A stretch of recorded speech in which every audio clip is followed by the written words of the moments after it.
আজকে গণতন্ত্রের যেই আমাদের যে যাত্রা গণঅভ্যুত্থানের পরে সেটার একটা মাইলফলক আজকে।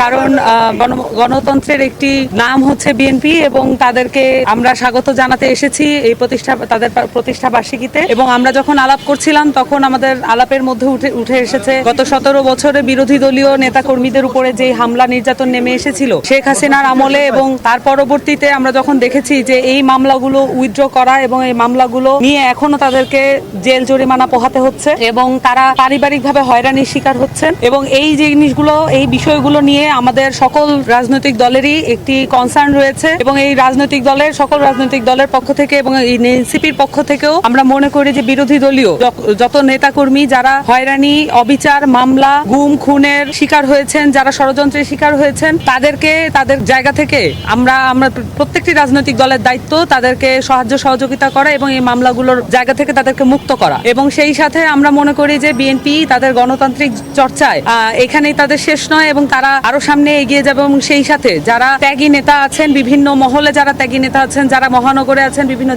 জেলায় আছেন, যারা এই 15 বছর যে জুলুম সহ্য করেছেন তাদেরকে উঠিয়ে আনার ব্যাপারে, তরুণ নেতৃত্ব উঠিয়ে আনার ব্যাপারে বিএনপি তাদের অঙ্গীকার ব্যক্ত করেছে। এবং আমরা মনে করি সেটার মধ্য দিয়ে গণতান্ত্রিক উত্তরণে আমরা বড় একটি সিঁড়ি অতিক্রম করলাম। এবং সেই সাথে এনসিপিও তাদের জায়গা থেকে, তাদের রাজনৈতিক প্রতিজ্ঞার জায়গা থেকে আমরা প্রতিজ্ঞা করেছি যে তরুণদের রাজনীতির জায়গা থেকে এবং এই যারা দলের জন্য নিষ্ঠা এবং সততার জায়গা প্রমাণ করবে তাদেরকেই যাতে রাজনৈতিক দলগুলোতে প্রায়োরিটি দেওয়া হয়, সেই জায়গা থেকে আমরা সচেষ্ট থাকবো। এবং সেই সাথে রাজনৈতিক দলের যে সৌহার্দ্যপূর্ণ সমাবেশ, সৌহার্দ্যপূর্ণ যে আচরণ, সেগুলো আমরা যাতে নিশ্চিত করতে পারি এবং বাংলাদেশের রাজনৈতিক সংস্কৃতিতে আগের মতো অস্ত্র এবং টাকার চেয়ে গুরুত্বপূর্ণ হয়ে উঠবে আমাদের দলগুলোর ম্যানিফেস্টো এবং ব্যক্তিগত যে আন্তরিকতা, মানুষের প্রতি কমিটমেন্ট। আদালতকে ব্যবহার করে কখনোই যেন সর্বোচ্চ আদালতকে ব্যবহার করে বাংলাদেশের রাজনীতিতে প্রভাব খাটানোর যে ষড়যন্ত্র, এটা কখনোই কোনো রাজনৈতিক দল মেনে নেবে না, এখনো মেনে নিচ্ছে না, সামনেও যেন এই পরিস্থিতি তৈরি না হয়। এবং সেই সাথে